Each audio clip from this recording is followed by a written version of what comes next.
Go yard. I got so much motherfucking design on right now. Break it down, bring it back, make it clap. I got 3 old thoughts, new block, where that damn bitches on my line, and you know. Latar belakang tragedi agresi militer Belanda pertama. Setelah perjanjian Linggarjati disetujui, Indonesia menganggap bahwa Indonesia berhak atas kedaulatan wilayah yang diakui.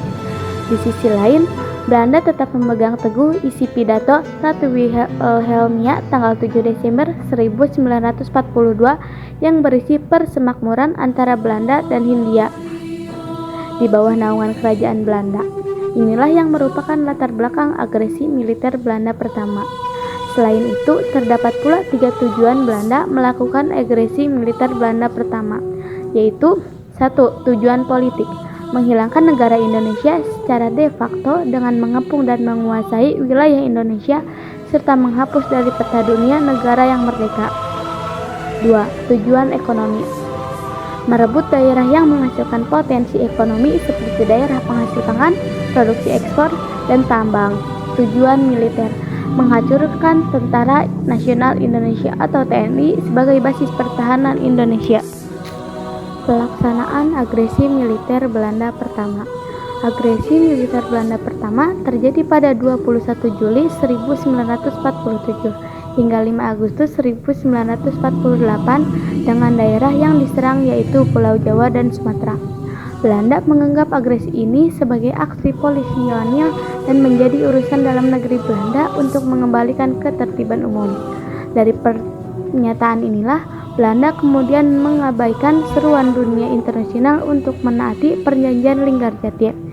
Belanda di bawah Van Mook mengultimatum untuk menarik pasukan Indonesia sejauh 10 km dari garis demarkasi.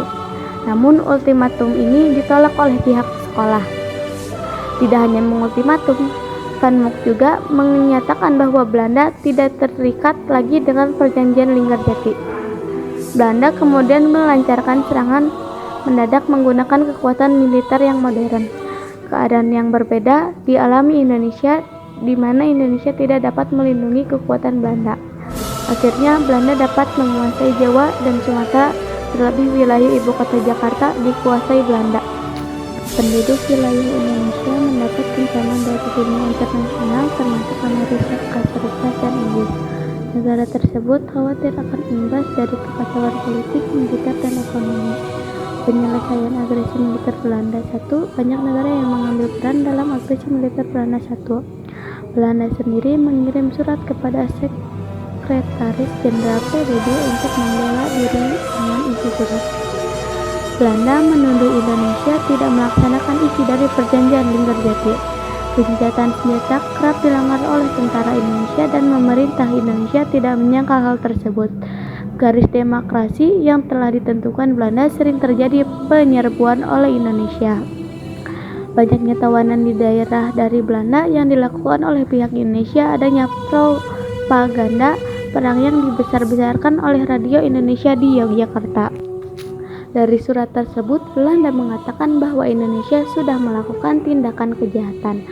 Maka Belanda merasa perlu melakukan aksi polisionil untuk menerbitkan wilayah Indonesia. Namun, dunia internasional menganggap bahwa kenyataan Belanda melakukan agresi militer di Indonesia. Pada 31 Juli 1947, Indonesia juga menulis surat ke Dewan Keamanan PBB. Surat ini berisi tentang permintaan Indonesia untuk Dewan Keamanan bertindak menangani masalah Indonesia dan Belanda. Ini merupakan tindak lanjut dari tuntutan India dan Australia tentang persoalan agresi militer pertama. Setelah melalui perdebatan panjang, akhirnya Dewan Keamanan PBB memutuskan bahwa agresi militer Belanda pertama harus segera diselesaikan. Belanda akhirnya menyadari bahwa pihaknya harus menaati PBB agar tidak terkena sanksi.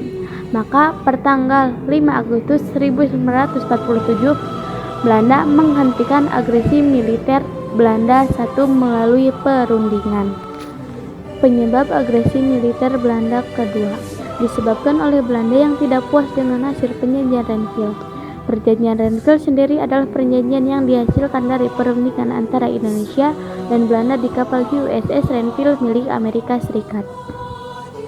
Pasca kemerdekaan Republik Indonesia, Belanda menginginkan kembali wilayah jajahannya untuk dikuasai kembali. Selama 1945 hingga 1949 terjadi 2 kali serangan untuk meruntuhkan Republik Indonesia, yaitu agresi militer Belanda pertama atau Operatie Kadu dan agresi militer Belanda II atau Operatie Kraj setelah berhasil menguasai ibu kota Jakarta.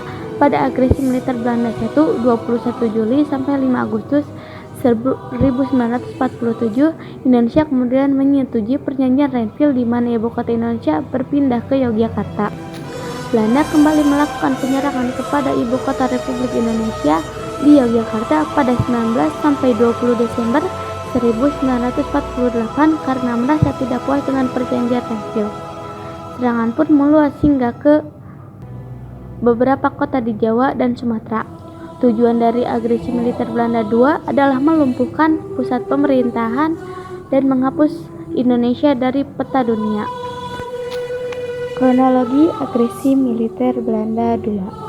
Agresi militer Belanda kedua diawali dari pendaratan pasukan Belanda di Pangkalan Udara Mangkuo pada 19 Desember 1948 yang diikuti oleh masuknya Belanda ke Yogyakarta.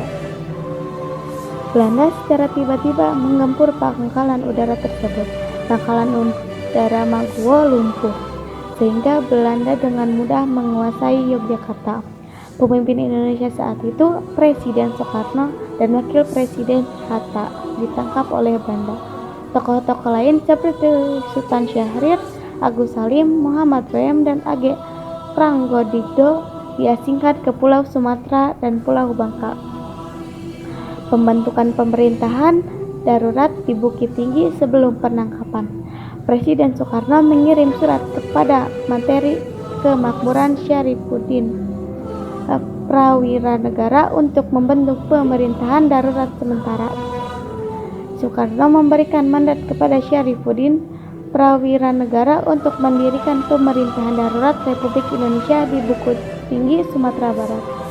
Tujuan dari penunjukan ini adalah agar dunia mengetahui bahwa Indonesia masih ada sekaligus untuk terus menyusun strategi melawan Belanda.